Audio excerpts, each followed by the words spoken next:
daghan kay kog kakakita karon ba sa ako ang nag-open ako sa Facebook na ako nga mga group bitaw, mga groups nga follow to follow, reels to reels, ana bitaw, sending stars, mga yakapan, ana ba, hug to hug, sa bana. So perting daghana na karon tungod kay dali ka kayo makuha karon og followers tungod anang follow to follow. So kabalo ba mo sa una pwede ra kay na siya kay na ako'y page sa una nga gibuhat niabot siya og 7,000 followers dayon tungod ng follow to follow, pero ang na-unlock ato star na-unlock pa to sa una dayon sa karon man good guys is higpit na kay si Meta karon.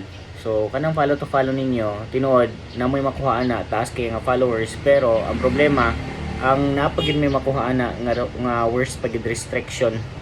So mo nang dili mo ma-invite ni Meta sa iyahang mga monetization nga uban, monetization tools niya nga uban, dili mo ma-invite tungod anang inyong ginabuhat nga mga follow to follow.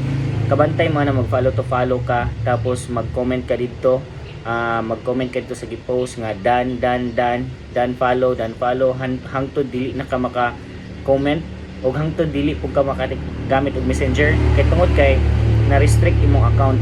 So kana makita na ni Meta.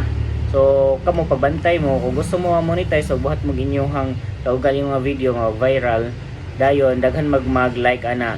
Kaya ang uban manggod kung ang Meta magbud karon ang Facebook bisag naka-like na automatic naka-follow ka na. So ang uban na follow, ang uban mag-heart na naka-follow na sila.